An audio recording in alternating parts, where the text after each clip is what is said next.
तो आज हम लोग ग्रुप थ्योरी में थर्ड आइसोमॉर्फिज्म थ्योरम प्रूव करने वाले हैं। थर्ड आइसोमॉर्फिज्म थ्योरम प्रूव करने के लिए first and second isomorphism theorem आपको पता होना चाहिए। हमने प्रीवियस वीडियोस में उन दोनों थ्योरम्स को प्रूव कर दिया है। अगर आपने नहीं देखा तो आप एक बार चेकआउट कर लेना। तो थर्ड आइसोमॉर्फिज्म थ्योरम का जो स्टेटमेंट है that is let H1 and H2 be two normal subgroups of a group G, जहां पर H1 कॉन्टेन करता है H2 में। देन हमको शो करना होगा G/H1 divided by H2/H1 isomorphic है G/H2 का। ठीक है, तो प्रूफ में सबसे पहले हमें जो गिवन है उसको हम एक बार लिख लेंगे।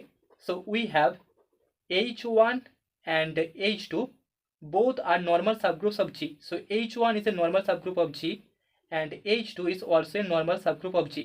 So this imply हम बोल सकते हैं यहाँ पर quotient group G/H1 and quotient group G/H2 दोनों डिफाइंड होगा।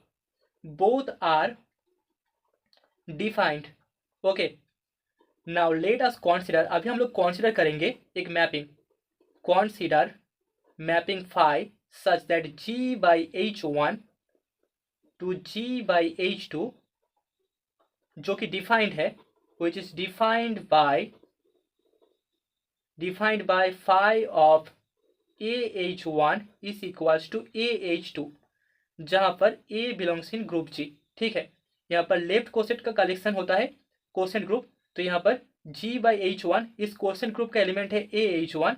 सो phi of AH1 equals to हमें AH2 मिल जाएगा जो कि GH2 का एलिमेंट है। ठीक है, यहाँ पर A belongs in group G। So let अभी हम मान लेते हैं AH1 एंड BH1 दोनों G/H1 कोसेंट ग्रुप के दो एलिमेंट्स है for A and B belongs in group G।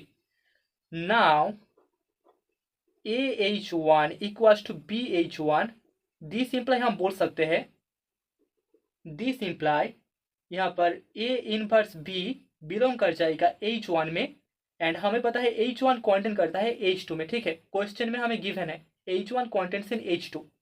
So this imply हम बोल सकते हैं यहाँ पर A इनवर्स B H2 में भी बिलोंग करेगा, बिलोंग्स इन H2।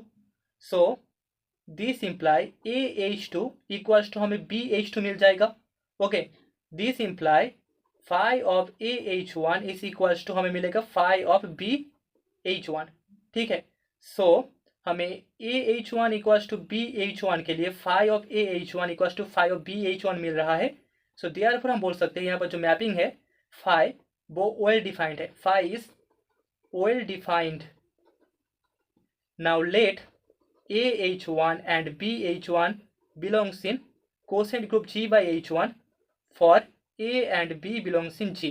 तो यहाँ पर इन दोनों एलिमेंट्स का प्रोडक्ट मतलब कि AH1 प्रोडक्ट BH1 भी यहाँ पर G/H का एलिमेंट होगा। दैट इज इक्वल टू हम बोल सकते हैं AB into H1 which belongs in G/H1। ठीक है, नाउ अभी इसको इस G फाई को हमें एक होमोमॉर्फिज्म शो करना होगा। तो उसके लिए phi of AH1 product BH1 equals to हम लिख सकते हैं that is equals to phi of AB into H1 that is equals to AB into H2। By definition हमें मिल जाएगा phi of AB H1 equals to हमें AB into H2 मिल जाएगा, that is equals to AH2 ई product BH2 that is equals to phi of AH1 into phi of BH1। ठीक है, for all AH1 and BH1 belongs in coset group G/H1।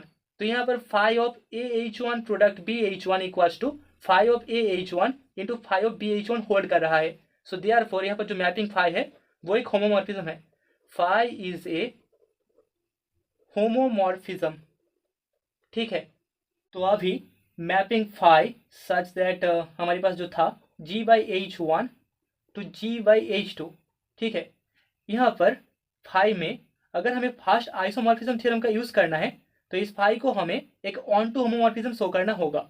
ठीक है, on to का मतलब है सर्जेक्टिव। तो surjective show करने के लिए हमने मान लिया जो कोडोमेन सेट है उसका एक एलिमेंट है XH2। ठीक है, XH2 बिलोंग्स इन कोडोमेन ग्रुप G/H2। तो इसके लिए हमें प्री इमेज शो करना होगा। So here X belongs in group G जो कि इंप्लाई करेगा XH1 बिलोंग्स इन G/H1, ठीक है। देयरफॉर हमें फाई ऑफ XH1 का जो इमेज मिलेगा दैट इज इक्वल टू हमें XH2 मिल जाएगा, मतलब कि XH2 इसका एक प्री इमेज होगा मैपिंग में that is XH1। So therefore हम बोल सकते हैं phi such that G/H1 to G/H2 is an onto homomorphism. तो ये वाला मैपिंग एक ऑन टू होमोमॉर्फिज्म प्रूव हो गया, होमोमॉर्फिज्म, ठीक है। हमने फर्स्ट आइसोमॉर्फिज्म थ्योरम में पढ़ा था G एंड G डैश तो ग्रुप्स है and phi such that G to G dash एक ऑन टू होमोमॉर्फिज्म है एंड H इक्वल टू हमारे पास कर्नल फाई है। Then coset group G/H isomorphic होता है G डैश के साथ एंड यहाँ पर हमें बोला गया है phi such that G/H1 to G/H2 is an onto homomorphism, ठीक है। तो यहाँ पर अगर हम फर्स्ट आइसोमॉर्फिज्म थ्योरम को यूज करें बाय फर्स्ट आइसोमॉर्फिज्म थ्योरम का प्रूफ हमने पहले ही कर लिया है, ठीक है। इसको आप चेक कर लेना।